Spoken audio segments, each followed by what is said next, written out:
niente, volevo riallacciarmi al discorso della donazione degli organi. Sì. Ma il discorso di prima riguarda solo a organo donato da deceduto che ancora è fin di vita o una No, non è donazione... deceduto, quello è vivo. E invece chi dona organo per salvare una vita, nel caso io dovrei donare a qualcuno? Vuol dire che se vuoi donare l'organo sei libero di fare, ma sappi che ti uccideranno. Anche nel caso del rene? Ti devono uccidere, devi essere viva. Se noi potessimo trapiantare un organo di un morto, noi avremmo sconfitto la morte. Vi è chiaro questo concetto? L'organo di un morto non c'è più lo spirito. L'organo funziona perché c'è l'anima e lo spirito lì in quel corpo. La morte cerebrale è una invenzione perché dalla morte cerebrale non è una morte, perché molte persone dichiarate morte a livello cerebrale dopo anni si ripigliano. Quindi è un inganno. Poi fate un po' come volete, non è un problema mio, ma le persone sono vive quando gli viene espiantato l'organo. Dov'è che ci fregano? Col sentimentalismo, ah ma che bello, hai donato l'organo e hai salvato una vita. Sì, ma ti sei fatto uccidere tu però. Poi se uno lo vuol fare che lo faccia. Infatti le persone mi dicono, ma se io ho un figlio che sta morendo, allora tu mi dici che non posso trapiantargli l'organo? Allora io gli dico, no, se c'è un altro figlio che sta morendo e tuo figlio è ancora vivo in morte cerebrale, tu accetti che tuo figlio venga ucciso e l'organo venga dato all'altro? Perché non la giriamo al contrario la domanda? E poi io farei anche un'altra domanda, come ti chiami? Francesca. Francesca, farei anche un'altra domanda. Perché noi interveniamo sempre sugli effetti e mai sulle cause? Perché se io mi ammalo, ho commesso degli errori, o in questa vita o in un'altra. Quindi è lì che devo andare a risolvere il problema, perché anche che io mi trapianto l'organo, ma siccome persevererò in quell'errore, mi riammalerò. Le leggi spirituali servono a capire queste cose, invece noi ci attacchiamo alla mera vita fisica che comunque finirà, al nostro affetto egoistico personale e non comprendiamo i danni che andiamo a fare. Poi libero arbitrio, ognuno faccia come vuole, però scegliamo almeno in base alla verità, non in base alle menzogne. Perché vedi, noi reagiamo per automatismo in relazione alla manipolazione che ci è stata data. Quindi tutti mi dicono, ah ma allora se io ho un figlio che devo salvare non posso fargli trapiantare un organo? E io te la giro al contrario, se c'hai un figlio che è in morte cerebrale ma ancora vivo, accetti che venga espiantato? Poi uno decide. Va bene? Sì, sì, questo è chiaro.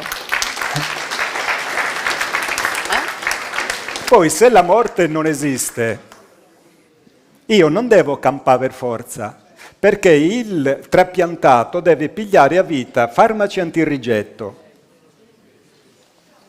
E quindi fa una vita del cavolo. A me non mi interessa vivere per forza, a me interessa la qualità della vita. E se ho commesso errori, tale per cui mi sono malato nel cuore, nel rene, nel fegato, dove vuoi tu, devo andare a capire le cause perché mi sono ammalato, perché se non risolvo quelle cause mi riammalerò in questa vita, nell'altra, nell'altra, nell'altra. Quindi il nostro modo di ragionare è stupido perché nasce da una aberrante ignoranza sulle cose che sono importantissime e fondamentali, la nostra evoluzione, la nostra eternità. Oggi la scienza queste cose le ha scoperte, ma non le dicono.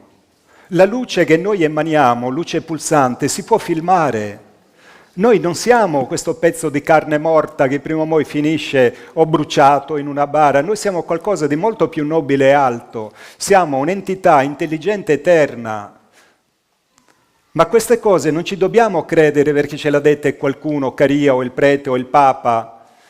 Le dobbiamo studiare e dobbiamo trovare le prove, perché è una verità di cui noi abbiamo la prova, non ce la toglierà più nessuno, fino a che invece noi delegheremo al prete, al medico, allo scienziato presunto, la piglieremo sempre in quel posto, poi scoprite voi qual è.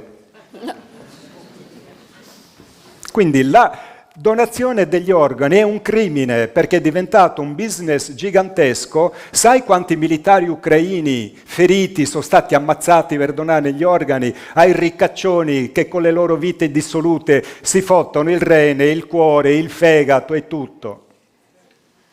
Questa è la verità. E smettiamola per favore di ragionare sentimentalmente e ragioniamo con criterio, perché per una vita che tu stai dando, ma chi stai salvando? Muore un ignorante per salvare un altro ignorante. Salvarlo da cosa? Il destino dei due è già segnato perché sono ignoranti e verrà chiesto conto delle loro opere, non se hanno il fegato buono o il fegato cattivo. C'è un film che consiglio di vedere, si chiama No Solar. Questo medico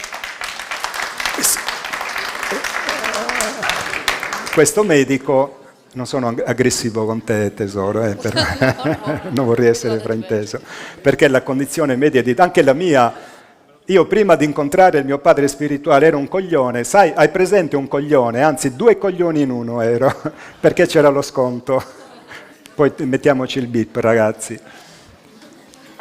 Mi facevo la mia vita, mi piaceva divertirmi, soldi, carriera, ragazze, poi vedo le astronavi e incontro Eugenio Siragusa e mi scappotta. Quindi da fare il macchinista ferroviere sono finito a fare il predicatore americano sui palchi. Pensa un po' che carriera. Quindi siamo ignoranti. Quest'umanità è...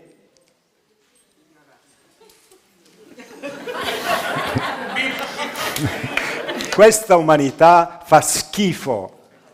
Perché noi continuiamo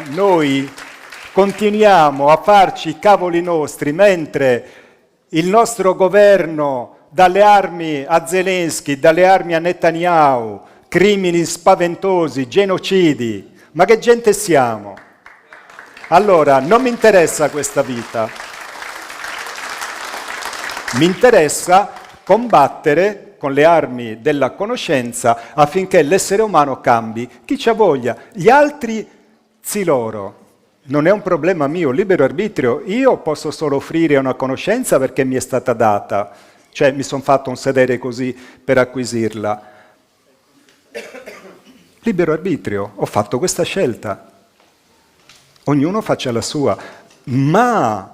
coi sentimentalismi noi facciamo danni giganteschi a noi stessi, ai nostri cari e al prossimo, fondando la nostra conoscenza su menzogne di criminali che ci manipolano quotidianamente e hanno nomi e cognomi, si chiamano Bruno Vespa, Fazio, la Lili Gruber, Mentina, sta gentaglia qui, ma questi obbediscono a poteri che stanno dietro di loro e sono prostitute, le peggio prostitute che ci siano. E questi ci riempiono la testa di escrementi culturali che poi determinano in noi modelli e strutture comportamentali tale per cui appena sento trapianto non mi parte mio figlio che viene spiantato, mi parte mio figlio che viene salvato, ma da cosa? Se comunque dobbiamo morire. Alla fine la vita che cos'è? Un conto alla rovescia tra nascita e morte e ancora viviamo come se questo fatto non esistesse, è un credo, ma qui crepiamo tutti. Tra 200 anni di tutti noi non ce ne vivo manco uno, manco quelli che stanno nascendo adesso. Prima o poi dovremo prenderla in mano sta storia e risolverla, mentre l'Eterno ci parla, o non è l'Eterno, non è, vabbè. Io mi dispero, tesoro, perché anche da poco sono andato in obitorio a visitare una persona amica, anziana, comunque che è morta. Lo toccavo e lo accarezzavo perché lo spirito stava ancora lì, gli parlavo perché lui mi sentiva e dicevo, ma possibile? Con tutti i nostri cari morti che noi vediamo, che sta domanda non cerchiamo disperatamente di dargli una risposta? Ma che gente quanto siamo stupidi? Tutta una vita spesa per la carriera, per i soldi, per il possesso e poi arriva sorella morte, ti dà un bacetto sulla guancia e caschi per terra e dopo lassù non sono gli apo che ti fanno il sedere, te lo fa qualcuno di più alto. Fine della ringa.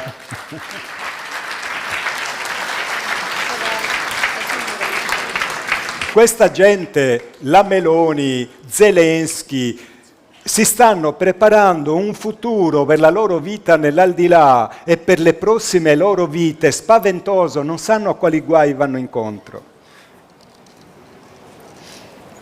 Eugenio Siragusa, il mio padre spirituale, aveva un pastore tedesco che era la reincarnazione di un prete che lo aveva torturato nell'epoca dell'Inquisizione, e mo era il suo cane. Accuccia, accuccia.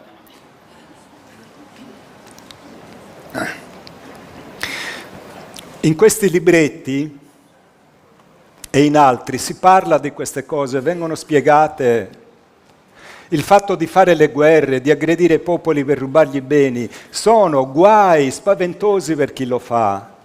Dicono gli esseri: voi vi preparate un destino terribile quando andate a influire e a manipolare il karma delle altre persone. Questa informazione è preziosissima, perché poi queste cose accadono e lì, dice il Signore, ivi sarà pianto e stridor di denti.